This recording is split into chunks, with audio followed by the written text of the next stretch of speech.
नमस्कार दोस्तों, मार्गदर्शन पे आपका बहुत बहुत स्वागत है।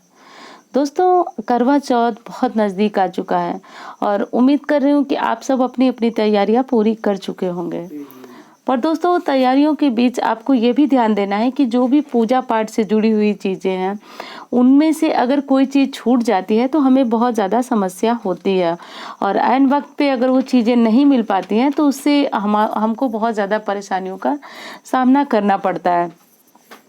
तो दोस्तों, आज मैं लेकर के आई हूँ करवा चौथ पूजन सामग्री की जो पूरी लिस्ट है वो मैं आज आपके सामने लेकर के आई हूँ। और आप साथ साथ ये भी जानते जाएंगे कि कौन सी चीज़ें, अगर आप पहली बार व्रत कर रहे हैं तो ये भी ज़रूर जानेंगे आप कि कौन सी चीज़ का कहाँ इस्तेमाल होता है। तो ये सारी चीज़ें मैं आज आपके सामने लेकर आई हूँ। तो चलिए देख लेते हैं कि करवा चौथ पूजन सामग्री क्या क्या है। शिव पार्वती की फोटो। जैसा कि हम सभी जानते हैं कि शिव पार्वती की पूजा के बिना करवा चौथ व्रत पूर्ण नहीं हो सकता है। तो दोस्तों, सामान्य सा नियम है कि अगर आप चाहे तो शिव जी की पूजा करने के लिए फोटो से भी कर सकते हैं, लेकिन शिवलिंग रखें तो ये बहुत अच्छा होता है। बहुत अच्छा इसलिए होता है कि उस पर हम अभिषेक बहुत आसानी से कर सकते हैं और शिव जी को अभिषेक करना बहुत प्रिय है। तो इसलिए अगर आप चाहें तो शिव पार्वती की फोटो रख के भी पूजा करें और चाहें तो मिट्टी का छोटा सा शिवलिंग बना लें और वो रख के भी आप पूजा कर सकते हैं, तो जैसी आपकी सुविधा हो। दूसरी चीज है करवा चौथ की पूजन की फोटो, जिसमें करवा माता का फोटो बना होता है, 7 भाई होते हैं, करवा होता है, तो ये फोटो भी पूजा में बहुत जरूरी है। तो ये फोटो भी आप ले लें और करवा चौथ की जो पुस्तक आती है वो भी आप जरूर रखें, क्योंकि पुस्तक में जो कथा होती है वो पूजा में पढ़ना बहुत जरूरी होता है। अब इसके बाद दोस्तों इत्र रखते हैं भगवान को चढ़ाने के लिए। भगवान भोलेनाथ, गौरा माता, चंद्रदेव, इनको चढ़ाने के लिए इत्र अवश्य रखेंगे। दोस्तों, पान का पत्ता भी पूजा में होना बहुत जरूरी है। अब इसलिए जरूरी है पान का पत्ता होना कि पान के पत्ते पे ही जब आप गणेश जी का आह्वान करेंगे तो पान के पत्ते पे ही सुपारी से बना हुआ गणेश जी को हम आसन देते हैं, तो इसलिए पान का पत्ता होना बहुत जरूरी है। और जैसा कि आप सभी जानते हैं कि भगवान भोलेनाथ की पूजा बेलपत्र के बिना पूरी नहीं होती है, तो बेलपत्र भी रखना बहुत जरूरी है। तो भगवान भोलेनाथ के लिए बेलपत्र की आवश्यकता हमें पहले से ही कर लेनी चाहिए। अब दोस्तों, जनेऊ आपको रखना बहुत जरूरी है। जनेऊ भगवान भोलेनाथ को अर्पित करेंगे, चंद्रदेव को अर्पित करेंगे, तो इसलिए पूजा की थाली में जनेऊ होना भी बहुत जरूरी है। और दोस्तों, पूजा की जो एक थाली बनाएंगे जिसमें हम भगवान के लिए टीका लगाते हैं, कलावा रखते हैं, तो उसमें क्या क्या रखें, यानी कि एक थाली बनाते हैं जिसमें हम सारी सामग्री, जैसे कि श्रृंगार की सामग्री हो गई और सारी चीजें हो गई, फल हो गया, भगवान के भोग के लिए मिठाइयाँ हो गई, तो वो रखते हैं।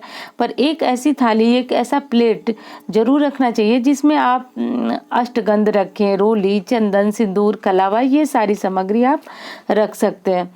दोस्तों, कलश के लिए आपको बर्तन भी लेना चाहिए। कलश के लिए बर्तन आप चाहें तो घर में पड़ा हुआ कोई लोटा भी कलश के लिए इस्तेमाल कर सकते हैं और चाहे तो आप मिट्टी के कलश का भी इस्तेमाल कर सकते हैं, तो जैसा आपको उचित लगे।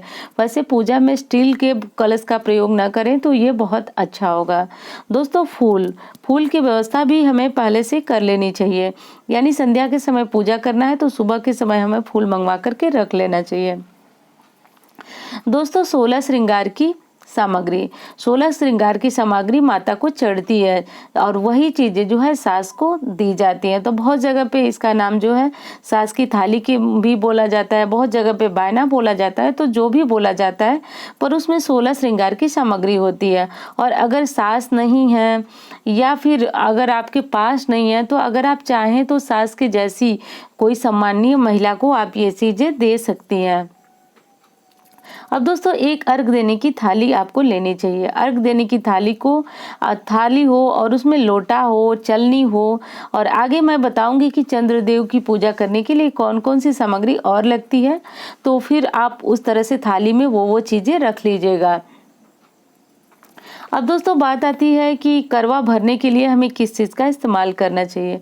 तो देखिए बहुत जगह पे करवा को जो है पंचमेवा से भरा जाता है, बहुत जगह पे पोहा जिसको चिवड़ा बोला जाता है उससे भी भरा जाता है, बहुत जगह पे अनाज अनाज जैसे गेहूँ चावल इत्यादि अनाज से भरा जाता है।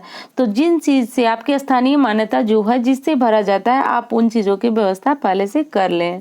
और दोस्तों सरई जो कि बहुत मतलब प्रमुख है इस व्रत में, तो सरई की व्यवस्था भी रखनी चाहिए, ये भी आपकी लिस्ट में होनी चाहिए। तो जैसा कि हम सभी को पता है कि करवा चौथ चौथ मतलब 4-4 चीज़ों का इसमें समावेश होता है। तो करवा चौथ में 4-4 सरई यानी 8 सरई की व्यवस्था हमें पहले से कर लेनी चाहिए। दोस्तों कलावा भी जरूर रखना चाहिए, जैसा कि कोई पूजा पाठ हो उसमें कलावा हम जरूर रखते हैं, जिसे रक्षा सूत्र भी कहा जाता है। रक्षा सूत्र को आप करवा में लपेटेंगे, उसकी जो करवा चौथ का जो मुंह होता है मतलब एक गला कह लीजिए उसमें आप लपेटेंगे, कलश के मुख में लपेटेंगे। तो ये चीज़ें आपको रखना बहुत ज़रूरी है। भगवान के लिए माला की व्यवस्था भी कर लें।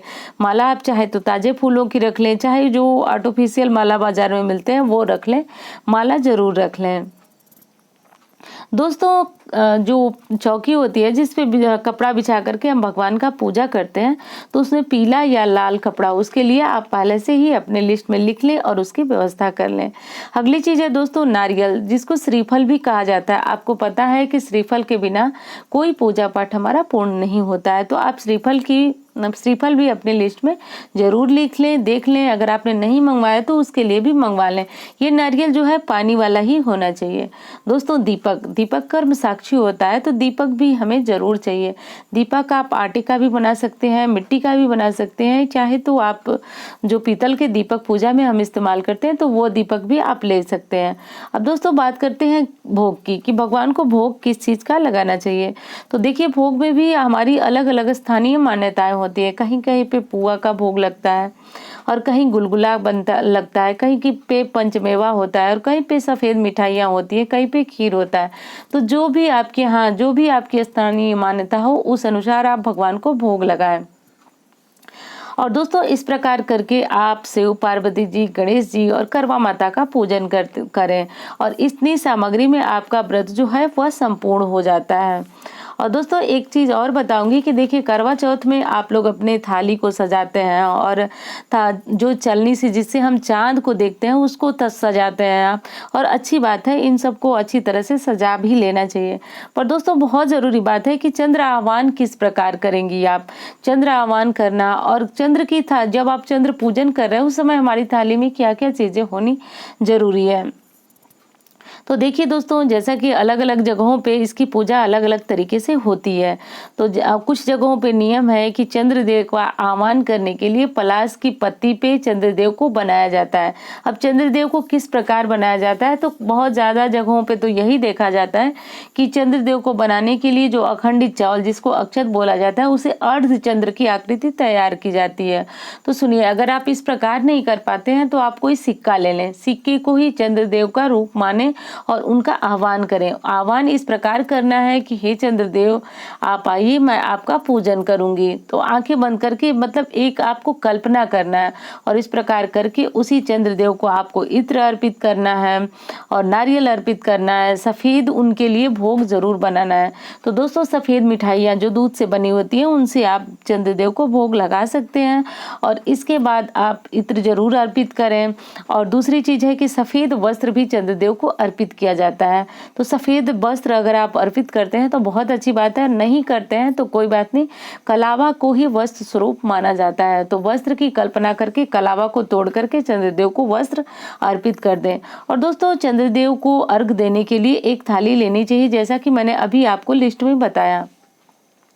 तो उस जो थाली में मैंने बताया था लोटा, उसमें आपको गाय का दूध भरना है या फिर करवा में भी ये चीज़ें हो सकती हैं। तो गाय का दूध भरना है आपको और गंगा जल भरना है। दोस्तों बहुत ज़्यादा गाय का दूध ना हो तो फिर आप सामान्य जल भी भर सकते हैं। तो इस तरह से करके कुछ मीठा डाल करके और ये सारी सामग्री जो मैंने अभी भी बताया, इस देखिए आह्वान करना बहुत ज़रूरी है चंद्रदेव का। ये चीज़ें मैं 2 बार कह रही हूँ, आह्वान कीजिए और जो सामग्री आपके पास है उसे चढ़ाइए और चंद्रदेव को सफ़ेद चंदन जरूर चढ़ाइए। अब कहाँ चढ़ाना है आपको, तो जिस पे आपने आह्वान किया, जिस सिक्के पे या फिर जिस चावल को आपने चंद्रदेव का स्वरूप माना है उस पे आप अक्षत चढ़ाइए, सफ़ेद फूल चढ़ाइए और इत्र चढ़ाइए, नारियल चढ़ाइए और दीपक तो होता ही है थाली में, आपको पता है। तो ये चीज़ें करके आप चंद्रदेव की पूजा करें, क्योंकि दोस्तों जिस प्रकार हमें अपनी थाली को सजाना जरूरी है, उसी तरह हमें ये जानना बहुत जरूरी है कि चंद्रदेव की आह्वान किस प्रकार करें, पूजा किस प्रकार करें। तो दोस्तों यही कुछ जरूरी जानकारियां थी। उम्मीद करती हूँ ये जानकारियां आपको पसंद आई होंगी। मिलती हूँ इसी तरह की वीडियो के साथ। धन्यवाद।